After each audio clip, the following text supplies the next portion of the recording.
Hi, I'm Son. Today I was going to talk about more of my work than technology in Java. I work with Kaiser Permanente, and we are building and we have built an NLP engine. An NLP engine is a natural language processing engine where we process clinical notes and try to derive information that the clinicians have written into the note. So our product is called nQuiry. We process about 200,000 messages a day for E&M evaluation. E&M evaluation is a system for the Center for Medicare Services for determining sort of progress for patients. Kaiser is in quite a few regions, and so we work a lot with a lot of messages.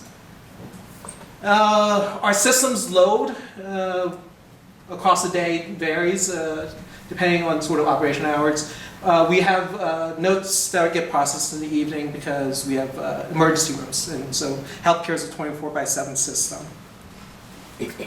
Our architecture is pretty interesting. We have an NLP pipeline. So in the middle here, we sort of take a node in and we go through different steps to enrich the data around that node. We have machine learning services that actually provide some predictive analytics for us to leverage. We also have a large knowledge store that we operate with as part of the engine. And then we do different sort of, it's a multi-tenant application, so we have different use cases at the end here. HCCs, sort of for classification of population based on risk scores. So the government will pay for a certain amount of for each patient. And if they have a chronic condition, they get different risk score adjustments for how much money gets paid. So E&M scoring's in there. AAA is there. AAA is abdominal aortic aneurysm. So it's a condition that's normally notated by a radiologist when they look at an X-ray. And if it's not treated, most of the time they might do an X-ray for pneumonia or something. And they'll notice it. It's not bad, but over time it can actually kill you if it bursts. And it's easily fixable. So our use case that actually the department grew from is our detection of AAA that's being untreated at Kaiser. Yeah. So in an NLP application, we go through several processes. First, we break up a node into tokens. We look at things like named entities, like dates, names, things that wouldn't lead to medical concepts and should be treated as just regular text. Then we break it into sentences, look at sort of sections. Doctors sort of write or trained to write notes in a certain procedure, sort of like, I guess, like grants. They're like sort of formula parts. Then we use parts of speech. You know, is it a verb? Is it a noun? We parse all of that into a grammar tree. And we start looking for concepts. Concepts is sort of how in NLP we derive meaning. So we have a huge data store coming from the government, UMLS, which is medical concepts maintained by the NIH. And then we do a concept lookup part. And then we say, you know, sometimes we see the word fit. Is it the person's fit, or did they have a seizure? So we had to do some word sense disambiguation. And then we had to look at sort of assertions and application rules. Our application was developed over time, and so we have an ecosystem for it. To support it, we have a data application. Data management application where we allow our domain experts to go and make changes to the resources that drive the engine. And then we have a portal where we actually execute regressions and allow sort of comparison of runs as we make changes to the system. When I first joined 7 years ago, we used to be able to do one regression run per week because we would manually have to change the data, repackage it, and then sort of redeploy it and run it against nodes. Now we do about Back then it was maybe a small corpus, maybe 500 nodes. Today we probably do 50 regressions of 40, 50,000 nodes at a time.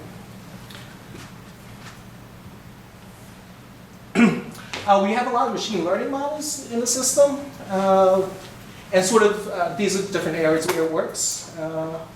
And for us, we go through a process where we have to sort of at runtime prep the data, extract the features, apply the machine learning model, and then all models tend to have defects, and you can't always train them away because sometimes you train one thing and it'll have side effects on another part. So we have sort of fixers that sort of resolve those defects if we know about them. And then we utilize the results, and over time we'll say all these fixes, maybe it's time to retrain, and we proceed from there. Some of the challenges we have with our system is the requirements are sort of evolving. Clinicians really drive sort of what is right, what is wrong, and they don't actually know all the notes, and there are so many different doctors writing in so many different styles. We always seeing new edge cases. And so that leads a lot to sort of layered conditional logics, like if this case, then if this also, and if this, and you end up with these sort of code anti-patterns, really nested stuff. So that's one of the problems that we work to continuously sort of resolve in more general logic. And one of the reasons we go to machine learning, because machine learning handles some of that learning for us. Another thing is randomness in our system. A lot of the processing depends on sort of deterministic results, but depending on how it processes, we've had to move away from hash sets and the hash maps. Even though they're very efficient, they cause randomness in processing, particularly in deduping. So a lot of concepts, you might have several concepts that have the same verbiage, and you have to somehow consolidate them so that you're not permutating huge amounts through a node. Another thing is regular expressions are very big in NLP. Most of the scientists are very good at writing regular expressions, so much so that they actually account for about 30% of our computational time in the engine. So over the past couple of years, we're learning to be more efficient with them. There's a lot of backtracking errors, or was it backtracking? Blow-ups, basically. It gets lost in the backtracking.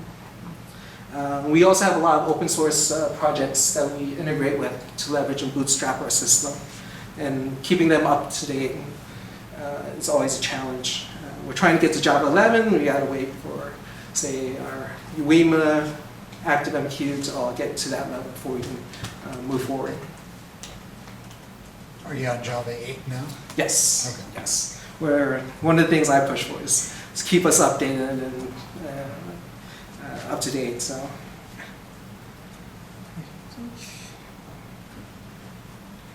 and our next project that we're looking to do. So, the engine currently has two modes. One is batch processing, where we take all the nodes for a year and we analyze them for the government.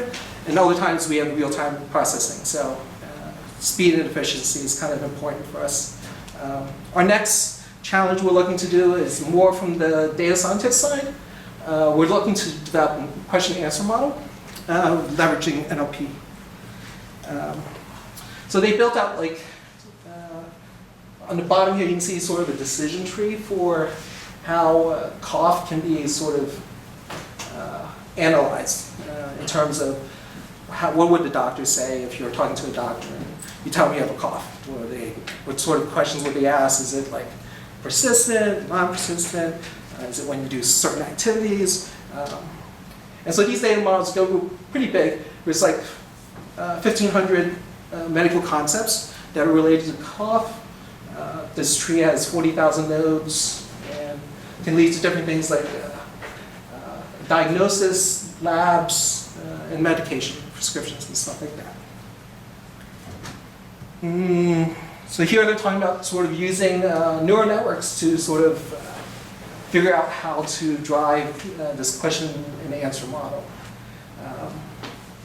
And sort of there's sponsorship from leadership to sort of get this done, although we have no idea how to actually change over sort of people using the system, understanding, is it going to turn people off, turn people on, type things. So, yeah, so we have a robust natural language engine, a lot of workflows. In order to support that, we have a pretty rich application ecosystem and a lot of data. Yeah.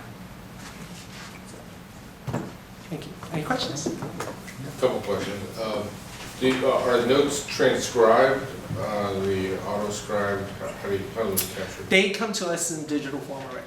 So.